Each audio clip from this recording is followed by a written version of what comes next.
Umaasa ang mga guro sa isang eskwelahan sa Caloocan na mas magiging interesadong mag-aral ang mga estudyante nila ngayong taon. Sa unang pagkakataon kasi gagamit na sila ng mga high-tech na gamit sa pagtuturo. Balitang hatid ni JP Soriano.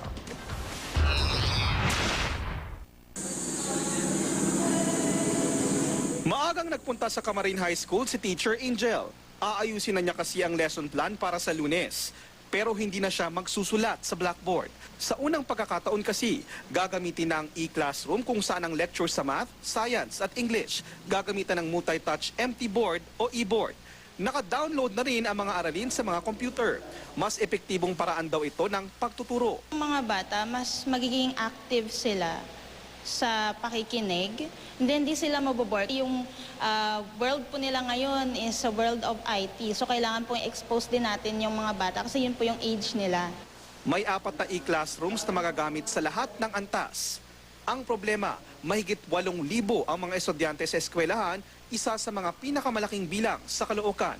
Sa grade 7 o first year high school nga, aabot daw sa 40 ang sections. Kaya tulad sa mga ordinaryong classroom, hinati rin sa 2 shift ang paggamit ng e-classrooms.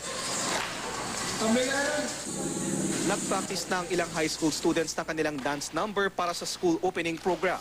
Patuloy rin ang paglilinis ng volunteers. Isa sa kanila si Jude, na dito rin graduate at ngayon nag-aaral na ng criminology sa isang kolehiyo sa Quezon City. Parang binabalik mo lang. Ito Mga yung, natutunan mo rito. sir. Ito yung ano ko, sir. Parang bahay ko na, sir. JP Soriano, GMA News.